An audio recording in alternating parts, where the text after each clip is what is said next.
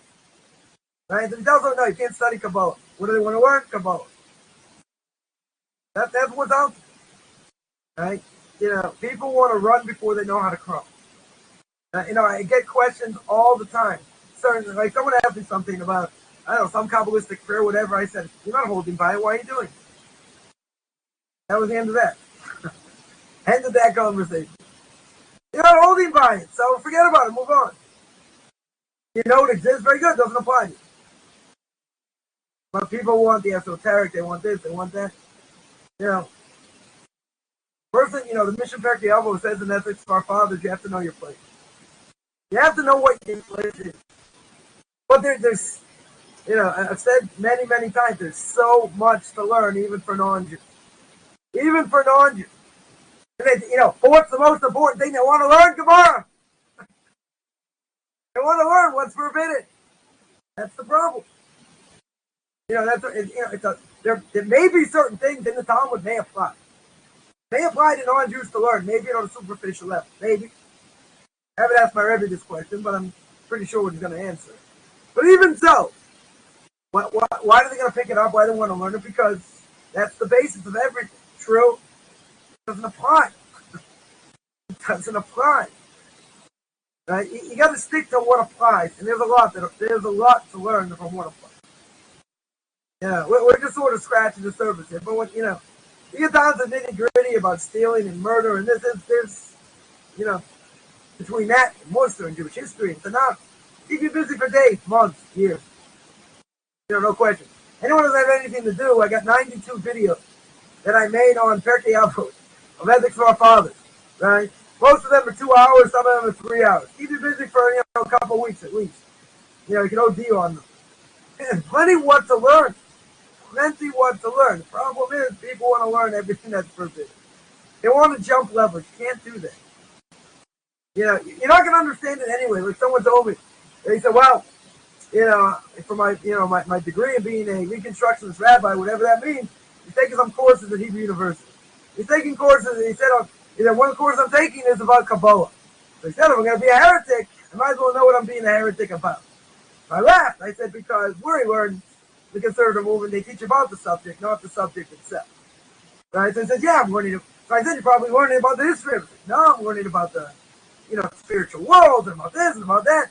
So I said, what do you think about that? I told him, I said, listen, if Madonna or Esther, as she's called, right? If Esther can learn Kabbalah, she doesn't know the alphabet. I said, you can also learn Kabbalah. So he said, that's pretty funny. He says, nice joke. I said, but that wasn't a joke. I said, you know the alphabet. Have you ever finished the tractate of Talmud from beginning to end? Have you ever learned some of the commentaries on Chumash from beginning to end? Have you ever learned Musar, certain Musar books of ethics? You ever learned anything? So if you haven't learned anything, you're no different than the dog. You want to think you're learning Kabbalah? Great, you're learning Kabbalah. Doesn't mean anything.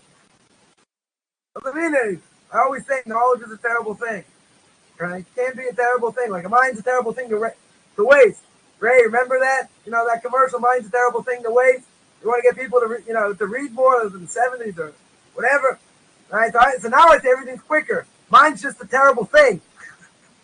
Not just a waste, it's just a terrible thing. It's nuts. It's absolutely nuts. You give people a little bit of knowledge and they think like they're the greatest rabbi of the generation. And then they're calling you out, telling you don't know how to learn and you don't know anything. It's absurdity. It's absolute absurdity. But people make all kinds of claims. And like I said, one of the things, personal pet peeve is people who misrepresent and people who lie. This things I can't stand. Right? You got your sources, you want to argue, it's one thing. You don't have a leg to stand on, please. Don't show your ignorance, just keep your mouth shut. That's it. But, you don't spew off your mouth and you don't know what you're talking about. And, I see these non-Jews, Gemara this way, Kabbalah that way. I gotta sit there and listen to it, come on. Yeah. On that note, any other questions?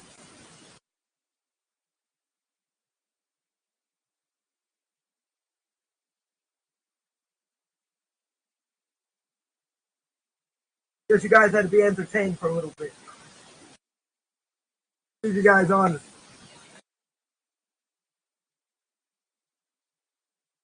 All right, if there are no other questions, then I'm going to sign out. We're going to continue with this next week. Anyone has any questions, you can either find me on Facebook at Rabbi Chaim Coffman, Beyond Orthodox Conversion Judaism. Send me an email, rabbichaimcoffman@gmail.com, RBBICHAIMCOFFMAN@gmail.com. Which have a good middle of the day, right? Depending where you are.